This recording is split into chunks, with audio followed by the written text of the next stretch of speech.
Money has always played a key role in American politics, but is it distorting the democratic process? As we reported last year, that's the charge made against Charles and David Koch, two secretive billionaires who've been bankrolling opposition to Barack Obama. So with 8 months to go to the presidential elections, has anything changed? Or could the Koch fortune win the White House for the right?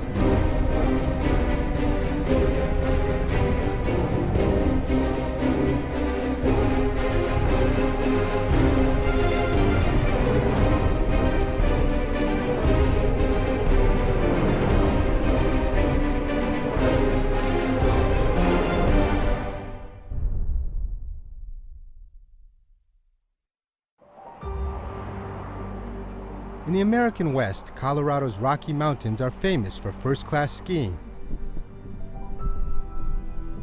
But last June, dozens of the richest people in America traveled to Vail for a different reason, to attend a secret meeting at this luxury hotel located in an exclusive community. I'm going to turn it over for a quick welcome to Charles Koch. Charles, take it away. The invitation-only gathering of right-wing funders and activists was convened by Charles and David Koch, billionaire owners of Koch Industries, a privately held oil, chemical, paper, and financial services conglomerate with revenues of $100 billion a year. Attendees at Koch meetings, held twice a year, are sworn to secrecy, but undercover recordings were leaked to a blog. What I want to do is recognize not all of our great partners, but those partners who have given more than $1 million over the last 12 months. The Kochs and their partners spent at least $40 million in the 2010 U.S. elections, helping to shift the balance of power in the House of Representatives towards right-wing Tea Party Republicans.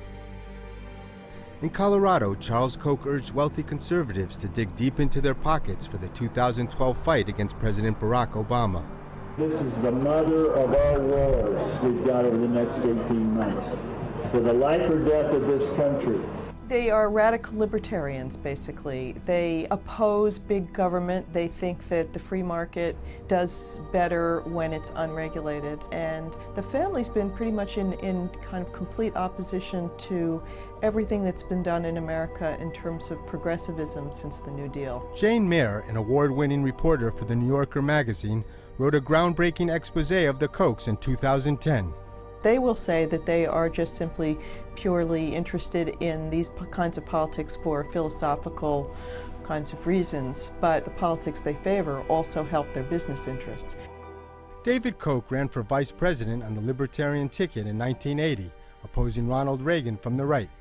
An editor who knows the Kochs told Mayer that when David lost, the brothers turned away from electoral politics and set out to build a top-to-bottom operation to shape public policy in America. I think they've been amazingly effective. Their pockets are almost bottomless, and so they can keep pouring money into this whole process. It's been reported that to defeat President Barack Obama, the Kochs plan to raise and spend more than $200 million. You want to kick in $1 billion? Believe me, we'll have a special seminar just for you. But the Kochs could easily write checks for more without anyone knowing, due to loopholes in American law. It was very hard to figure out, in fact impossible to figure out how much money they've spent on American politics. It was easily $100 million since 1980. Charles and David Koch and their foundations have spent untold millions promoting their conservative libertarian agenda for America. They've poured money into backing favorable political candidates, heavily funded right-wing groups and think tanks, and spent millions lobbying public officials. They've created a web of influence that stretches from state capitals all the way to Congress. For decades, the Kochs largely escaped scrutiny, but that began to change when Barack Obama was elected president and the conservative Tea Party movement took off. We're against socialism in America. We stand for the Constitution, the Bill of Rights. We want our freedom. Koch brothers, in a way, gave birth to the Tea Party. Li Fang is an investigator for Republic Report, a blog that tracks money and politics. He has kept close tabs on Americans for Prosperity, a political operation founded and funded by the Kochs to generate grassroots support for conservative policies and candidates. If you look at the first major wave of Tea Party rallies, they were centrally organized. They were Americans for Prosperity. They organized dozens and dozens of miniature rallies all over the country, in some cases actually paying for speakers and buses to bring people in. Americans for Prosperity's president, Tim Phillips, also spearheaded a Hands Off My Healthcare tour targeting Obama's first policy initiative. This Senate and this House that meet right back at the Capitol behind us are going to vote on whether or not your health care becomes run by the government. In the end, a health bill was passed, but Obama was severely weakened in the fight. Today, Americans for Prosperity, AFP, has 35 state chapters and claims to have close to 2 million members. 5 years ago, my brother Charles and I provided the funds to start the Americans for Prosperity. And it's beyond my wildest dreams how AFP has grown into this enormous organization. At AFP's 2009 National Summit, the heads of the organization's state chapters boasted to David Koch of their support for the Tea Party movement. We helped organize huge tea parties all throughout the state. The largest tax day tea party in the nation on April 15th. And if you try to raise our taxes and trample on our liberties, we're either going to beat you or make your life miserable. Before I wrote about them, they consistently denied that they were involved in the Tea Party. Eventually it became impossible because you could just connect all the dots. I think we've helped, but these are individualistic, entrepreneurial folks. Before joining Americans for Prosperity, Tim Phillips ran a hard-nosed political consulting firm. Do you think the Tea Party would be as evolved as it is now if you hadn't provided the kind of support you did in terms of training, communications? I mean, you really played a central role in helping to build that movement, don't you think? No one directs them, but we're good friends and partners with them, you bet, and we try to help them in every way we can. Whose interests does Americans for Prosperity represent? The interest of any American who wants economic prosperity and freedom. What do you say to those who say, look, Americans for Prosperity is representing the interests of the Kochs, the wealthy, corporations? In the healthcare fight, who are we fighting for? Average folks who didn't want the government making healthcare decisions for them. On issue after issue, when you look at the results of what the left wants, who's going to be hurt by their policies and who's going to be helped by our policies, it's clear we're fighting for the middle class and for people who work for a living. Hundreds of thousands of middle and working class people across the American Midwest would say just the opposite. In Wisconsin, Americans for Prosperity played a key role last spring in supporting Republican Governor Scott Walker's efforts to cut social spending and eliminate collective bargaining rights for public employees. We're not going to allow for 1 minute the protesters to feel like they can drown out the voices of those millions of taxpayers all across the state of Wisconsin. The Kochs provided funds to help get Walker elected. Then when citizens marched on the state capitol and occupied it to protest his plan, Americans for Prosperity spent at least $500,000 on an anti-union ad campaign. Who decides Wisconsin's future? Voters or government unions? Governor Walker has the courage to do what's right for Wisconsin. Stand with Walker. Do you need a ride to the polls or anything? When Walker's anti-union bill passed, the unions and Democrats responded by trying to remove Republican legislators in a special recall election this past August. Middle-class families and working families across the country need to start standing up to what we're seeing. Phil Neuenfeld is the Wisconsin president of the AFL-CIO, the largest union federation in the U.S. It spent millions of dollars in the recall to counter millions pouring into Wisconsin to back Republicans. And thank her for balancing the budget and reforming government. From Americans for Prosperity and other conservative groups. We are operating under full disclosure. We are saying where our money is coming from. We are saying what our money is spent on. And what I've been trying to do is challenge the American public and the media to ask the same questions of Americans for Prosperity. The employees' unions and the teachers' unions are two of the last bastions of serious strength on the progressive side of democratic politics. That's where the money is, and if you want to eviscerate the left in America, you go after those groups. When the recall vote came in, 2 Republicans lost their seats, but the unions and Democrats needed 3. We're winning there. We've won there for the year. There's no doubt about that. Isn't what's going on in Wisconsin really about trying to destroy the political power of unions? Yeah, that's a silly comment. I mean, Bob, come on. It's about trying to bring economic prosperity back. And with regard to union rights, with public employee unions, They are simply receiving pensions and health benefits that are unfair and unjust. To go after unions over pensions, what about going after corporate executives who are now making, 300 times what an average worker was in the past? America has the most progressive income tax system in the world. You look at the percentage. Inequality in America right now. Here's what's made America. It's the same as it was before the Great Depression. The top 1% is controlling 25% of the income and 40% of the wealth. Here in this country, we give you opportunity. We give you opportunity to fulfill your dreams, to go as far as they will take you. How much have you guys spent in Wisconsin to support Walker and take on the unions there? A lot. Can you give me a number? Look, we don't give numbers and go into details. I think that's proprietary information, but it's substantial. Americans for Prosperity is also very active in another critical 2012 presidential election state, Ohio, whose Governor John Kasich pushed a bill to weaken unions that is similar to Wisconsin's. In August, Ohio citizens protested the annual meeting of the American Legislative Exchange Council, or ALEC, at a New Orleans hotel. ALEC is another Koch-funded group that brings together corporate lobbyists and conservative legislators to draft model laws. It turns out the anti-union measures in both Wisconsin and Ohio reflect ALEC model legislation, which the organization tries to keep under wraps. But it will be on our site. But last year, a whistleblower leaked more than 800 of ALEC's sample bills to the Center for Media and Democracy. Lisa Graves is its executive director. What happens here through ALEC is that these corporations are actually voting, pre-approving these bills. Then these legislators go along with this system, introduce these bills in the state houses, and don't tell the public at all that those bills were pre-approved, pre-voted on by corporations.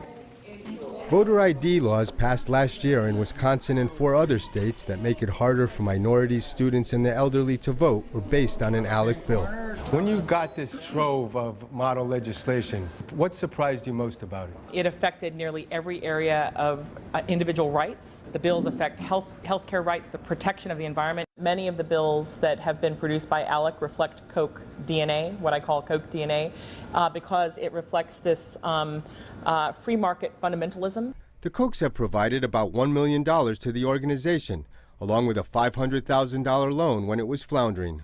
The reason I think ALEC was such an ingenious idea is that a little money goes a long way in the states. You can really have influence in state legislatures by spending. It's a lot cheaper to buy than Congress is.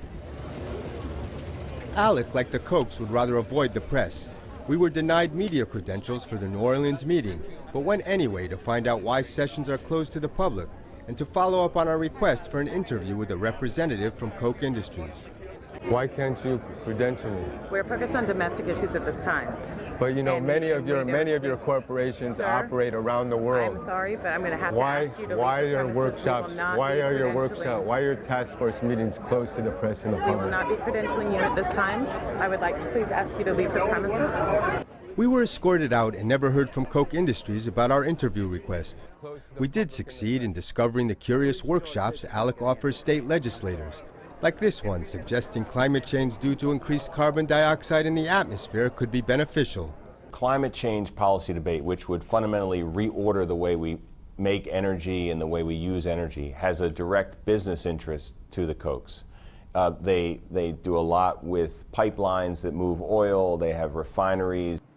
Kurt Davies is the research director for Greenpeace, which has compiled the most comprehensive database on the Koch's political spending.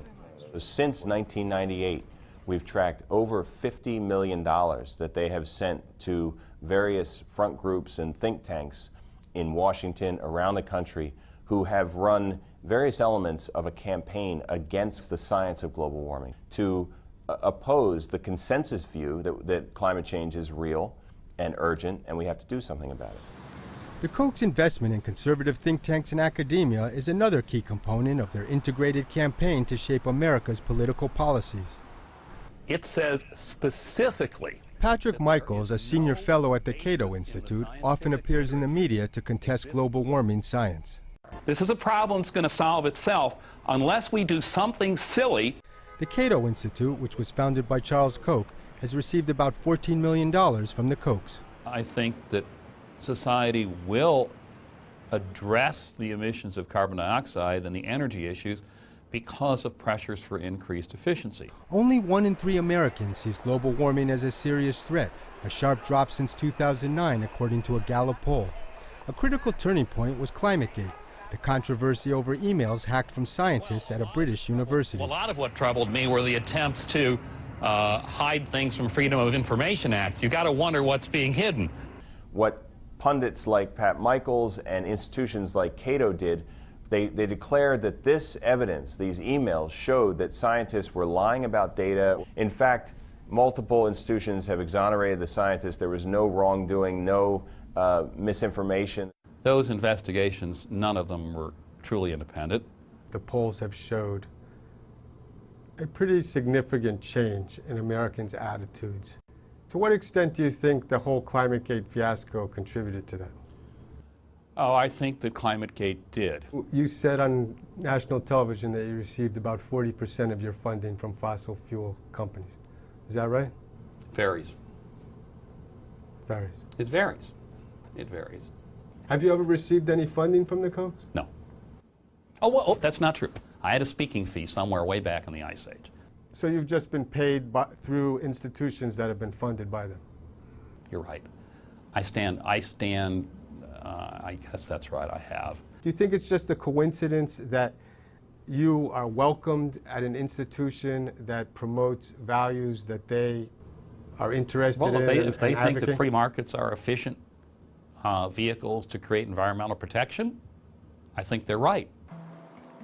The Kochs have also promoted their free market ideology and business interests in Washington through aggressive lobbying on Capitol Hill and the funding of political candidates. The Kochs have spent upwards of $50 million since 2006 on lobbyists. The Kochs now are the largest funder of political campaigns within the oil and gas sector, exceeding Exxon. In 2010, the Kochs contributed to 62 of the 87 new Republican members of the House of Representatives. The Kochs were so instrumental in the Republican takeover that Lee Fang bumped into David Koch on Capitol Hill the day the new Speaker of the House was sworn in. I'm just asking what you're expecting from the new Congress. Well, cut the hell out of spending and balance the budget and reduce regulations and support business. That same day, Koch's deputy Tim Phillips met with the new chairman of the House Energy and Commerce Committee, Fred Upton. The Kochs were the largest oil and gas donor to members of Upton's committee, who have vigorously opposed efforts by the Environmental Protection Agency, EPA, to reduce global warming emissions. At the end of the day, the EPA climate regime is all economic pain and no environmental gain. Congressmen backed by the Kochs have also refused to raise taxes on corporations and the wealthy, strenuously opposing President Obama and even their own leadership on fiscal matters.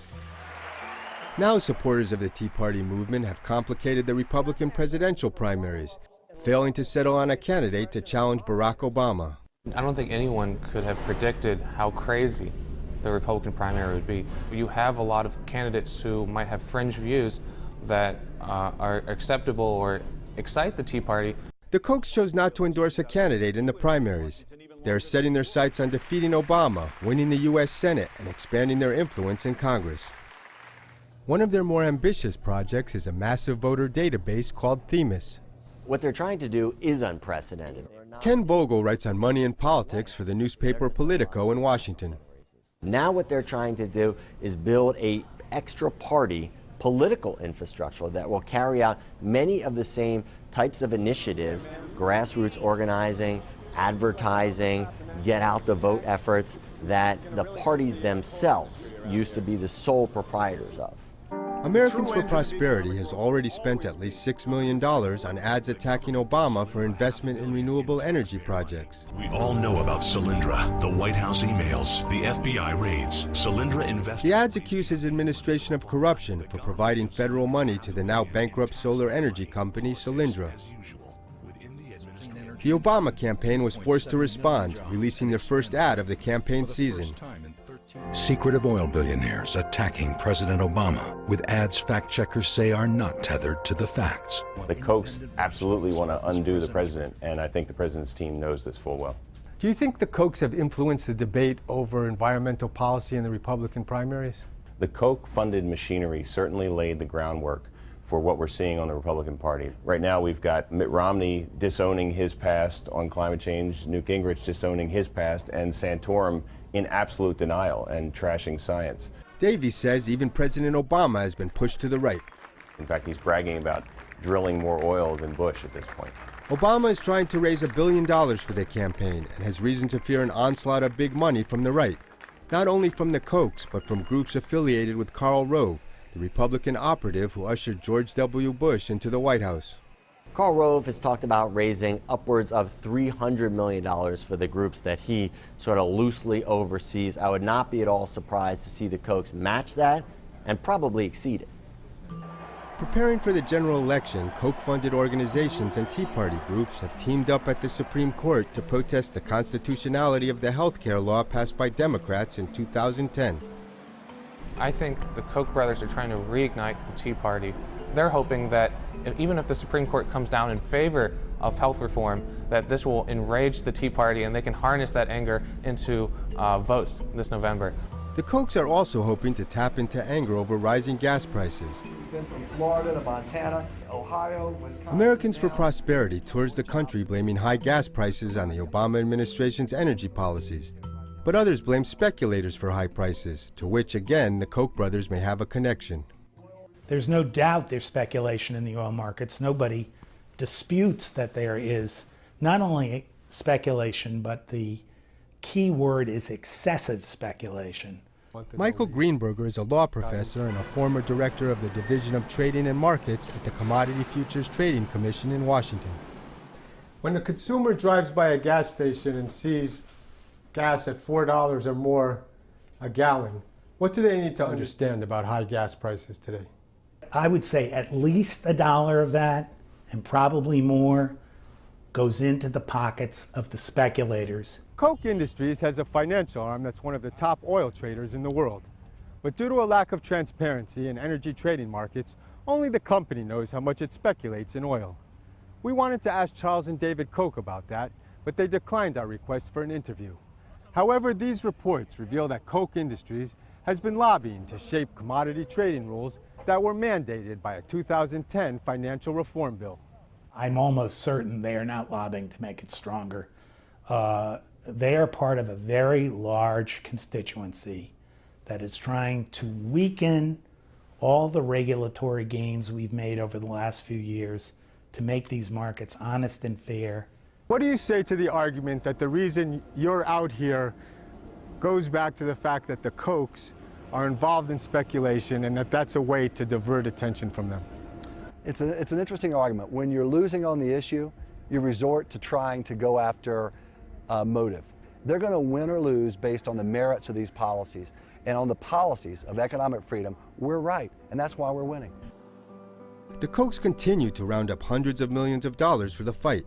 This past January, they held another one of their secret meetings with wealthy conservatives at a lush resort in Palm Springs, California.